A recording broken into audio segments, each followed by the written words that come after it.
You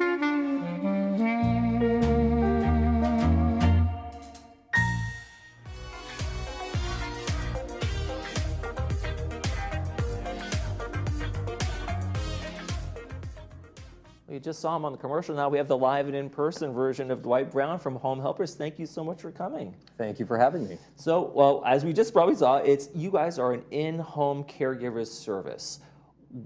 Why would someone make the decision to have that going on if they're already living independently, like for instance in the village area here or something like that? What are some of the decision points to get people to say, hey, I need some help for A, B, and C, whatever it might be? So I get a lot of calls for several reasons. One is post-hospitalization. Someone is generally healthy and capable. I met with somebody in the village about a month ago who ran, exercised, participated in all kinds of things, and then was having a hip surgery. Oh. And so she just needed care for, she wasn't sure, several days or maybe a week after the hospitalization. And in a case like that, the care we provide is going to be, she may need help getting up and out of bed safely. She may need help getting to the bath and bathroom. We're going to get food for her. We're going to take care of her laundry. Anything that a family member can do, a caregiver can do. Okay. So scenario one is we're just there for a short time. She was very, very healthy. We were only with her for 3 or 4 days. Then there are cases where you'll notice that a loved one is either had a stroke or is starting to show signs of Alzheimer's or dementia. They want to be alone, but you're realizing they probably need help at some point being alone safely. The scenario, though, is very similar. We're helping with food. We're helping with tasks around the house. We're helping with companionship. We help drive somebody to their appointments and things like that. So usually, in most cases, there is some kind of life-changing event or a slow change where family members or the person themselves realize, I need some help to stay at home.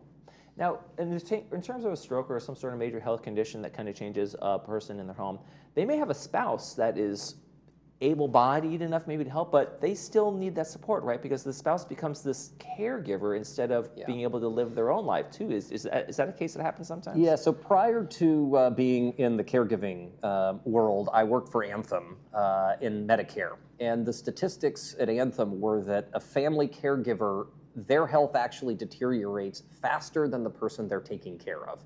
It's not easy being a caregiver. It's a full-time job. So we supplement that by coming in and providing respite care. So we can come in and we can actually help out both of them. I mentioned meals and laundry and things like that. That's a help for both members of the family. So sometimes we're giving that person a break so that they can go out and do their own appointments and take care of themselves. And sometimes we're in the home taking care of both people and giving a break in that way as well. Now, is Home Helpers local or are you guys national? So it's a nationwide franchise. I take care of the territory here in Orange County. So my office is actually right here in Laguna Woods, right by the Florence Sylvester Senior Center. Now, if someone's interested, how does the process work? Do you kind of do a consultation? Do folks get to meet the potential helper before they make a commitment maybe to something long-term? So my philosophy on this is I work around you.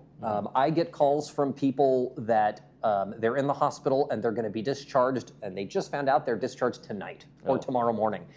And in that case, we don't have the luxury of me going out and doing an assessment, and I can find somebody for you in 5 or 6 hours. My heart is racing. I get an adrenaline rush. I'm trying to help out. So that's the least ideal scenario, but we can respond on an emergency basis. In most cases, people call me several days in advance. And with that, I have time to come out and meet them. And then I do set up interviews. Typically, we have 2 or 3 caregivers that will come out and the person gets to pick their favorite. So it's essentially an interviewing process.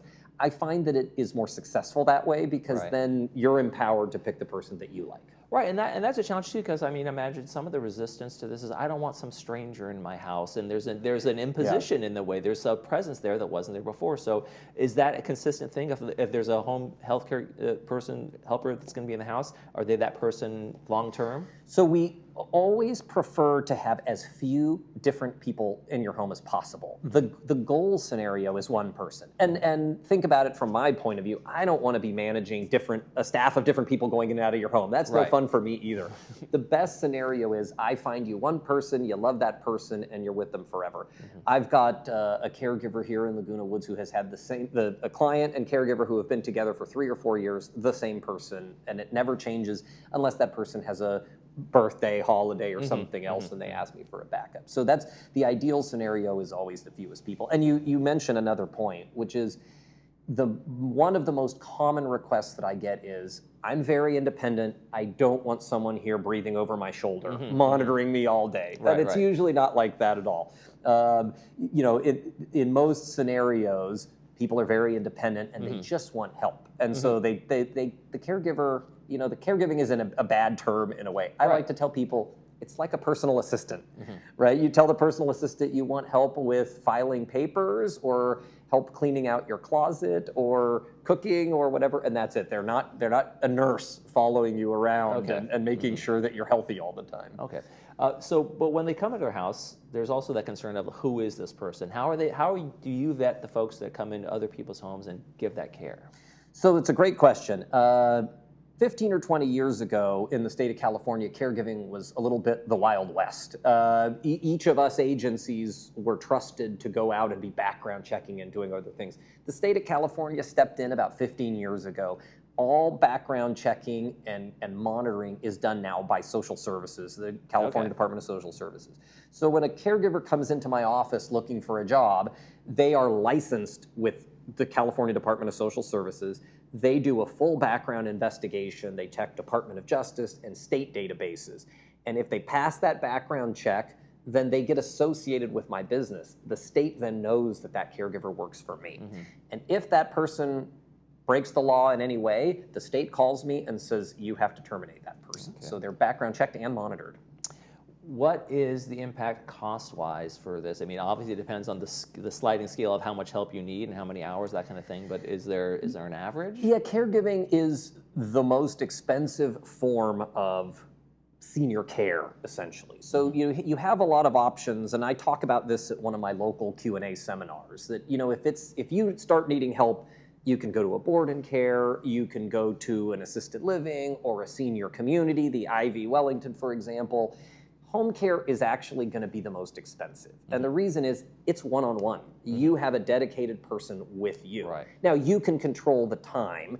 I think the general cost these days is around $40 an hour. All of us, all of my competitors, we're all charging about that same thing. Okay.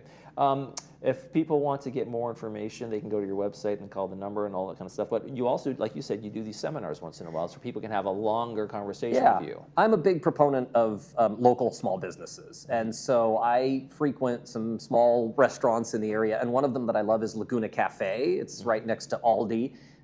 The owners there are wonderful. And so I have a monthly meeting there the first Tuesday of every month at 10 a.m. So that's coming up on June 3rd, this coming month. And I treat everybody to pie and coffee and breakfast and answer questions about caregiving. It usually lasts about an hour. It depends on how many questions I get. Okay. Well, let me ask a personal question to you. How did you get into this in the first place? What made you say this is my life here? Yeah, I actually, so I would like to say, I'll say two things. One, I worked with seniors when I worked in Anthem and Medicare, and I really enjoyed it. The part of Anthem that I worked in was actually a little bit experimental and had direct contact with seniors and trying to improve healthcare outcomes. And I loved that, and I got into caregiving after that.